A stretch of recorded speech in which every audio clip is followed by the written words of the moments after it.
दिव्यनीर industries लाई है press Q उच्च quality का डीएम बैटरी वाटर एवं गुणवत्तापूर्ण कूलेंट। आपकी बैटरी और आपके वाहन के लिए बेहतरीन प्रोडक्ट अपने दुकानदार से सिर्फ प्रेस क्यू ही मांगिए। नमस्कार, आप देख रहे हैं एमपी न्यूज 24 लाइव। मैं हूं आपके साथ नगमा खान। बड़ी खबर बीना से। दयोदय गौशाला में मौत का आंकड़ा 251 तक पहुंचा। पिछले 13 महीनों में दयोदय पशु सेवा केंद्र गौशाला में कुल 251 गायों की मौत हो चुकी है। सबसे गंभीर हालत जुलाई 2025 में सामने आई, जब अकेले 34 मवेशियों की मौत हुई। मामला तब सामने आया जब विश्व हिंदू परिषद के जिला अध्यक्ष सुनील सिरोटिया को गौशाला में मवेशियों की खराब स्थिति की जानकारी मिली। सिरोटिया अपने कार्यकर्ताओं के साथ मौके पर पहुंचे तो वहां कई गंभीर अनियमितताएं मिली। गायों के लिए न चारे की पर्याप्त व्यवस्था थी, न पानी और न ही मेडिकल सुविधा। बरसात के चलते गौशाला परिसर कीचड़ से भर गया था, जिसमें कई मवेशी फंसकर मर गए। मामला संज्ञान में आते ही पशुपालन एवं डेयरी विभाग की टीम संयुक्त संचालक डॉक्टर कल्पना दीवान, एसएससी यादव, योगेंद्र मथुरा और सोमिया दुबे ने मौके पर पहुंचकर निरीक्षण किया। निरीक्षण के दौरान डॉक्टर कल्पना ने पाया कि गोवंश और नंदी को एक साथ रखा जा रहा है, जिससे लड़ाई होते और कमजोर गायों की मौत हो जाती है। होटल का बचा हुआ बासी खाना गायों को परोसा जा रहा था, जो उनके स्वास्थ्य के लिए बेहद हानिकारक है। उन्हें तत्काल बासी खाना रुकवाकर इससे खतरनाक करार दिया। लगातार हो रही मौतों ने प्रशासन और समाज दोनों को गंभीर सवालों के घेरे में खड़ा कर दिया है। अब देखना यह होगा कि गौशाला प्रबंधन पर क्या कार्रवाई होती है और आगे ऐसी मौतों को रोकने के लिए क्या ठोस कदम उठाए जाते हैं। बीना से लक्ष्मण सिंह राजपूत की रिपोर्ट। बछड़े अलग, चाहे वो बल्लियों से, लकड़ियों से बैरिकेड्स बने, बछड़ों को अलग, गाय को अलग और नंदी को अलग, क्योंकि ये रात बेरात कभी भी ये झगड़ा करेगा। वो तो ऊपर नेचर होता है उसका, वो छोटों को भी मारेगा और गाय को भी मारेगा। तो 50% तो आपके घायल होने की यही समस्या, बल्कि 100% खत्म। अरे हमने इनसे कहा था तो नगर पालिका की जब वो सीएम आज नागनंदन गौशाला में निरीक्षण किया है, क्या इसमें अन्यता पाई? यहाँ पर मुख्य तो ये है कि जितना गौवंश है हमारा सारा एक साथ रह रहा है, तो यहाँ का जो व्यवस्था मंडल है, संचालक मंडल, उनको ये हिदायत दी जा रही है कि आप नंदियों के लिए अलग बैरिकेड्स लगाएं, भले वो लकड़ी की बल्लियां हो या कैसे भी करके सेपरेशन करें। मेल को अलग रखेंगे, फीमेल को अलग रखेंगे तो घायल होने की काफी समस्या कम हो जाएगी।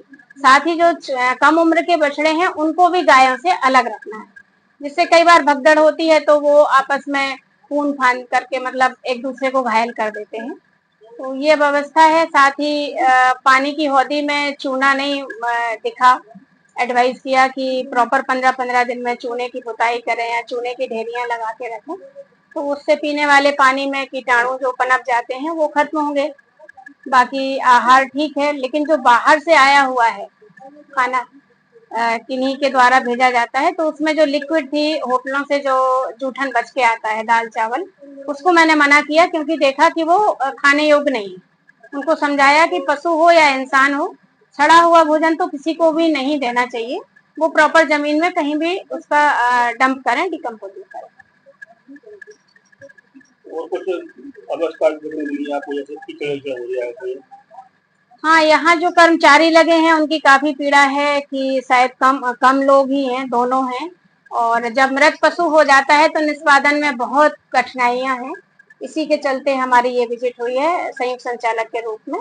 सागर हम पदस्थी हो गए हैं, तो उसके लिए भी मैनेजमेंट को यही बोलना है कि कर्मचारी बढ़ाएं, क्योंकि बारिश का समय है। यहाँ पे प्राय बेसहारा और जीर्ण शीर्ण ही हालत में पशु आता है।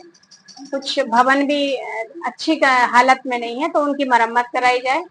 और साथ ही यदि कर्मचारी बढ़ जाएंगे या स्वयं सेवियों के द्वारा, तो मृत पशुओं का निष्पादन मुख्य बड़ी समस्या है, उसके लिए दायित्व की जाएगी। समाचार के बाद हुआ था कि 1 साल में भारी संख्या में पशुओं की मौत हुई है, क्या कारण है इसका? चूंकि मुझे अभी यहाँ आए 1 ही महीना हुआ है, बाकी कारण एक ही है कि मिस मैनेजमेंट, या ये कह लें कि मैनेजमेंट बहुत सुचारू रूप से नहीं चल पाया होगा। तो एक तो कर्मचारियों की कमी है, और दूसरा ये है कि नंदी और गाय को एक साथ ही यहाँ रखा जा रहा है, वो भी आपस में लड़कर एक दूसरे को घायल कर देते हैं। तो फिर इतनी खराब स्थिति में होता है गौवंश कि फिर वो दोबारा इलाज करने के बाद भी उठ नहीं पाता, तो मृत होने का एक ये भी कारण। अभी कुछ समय पहले 5 मेरे को पशु जब पड़े रहते कराली में, मैं लोग कभी ये करते क्या?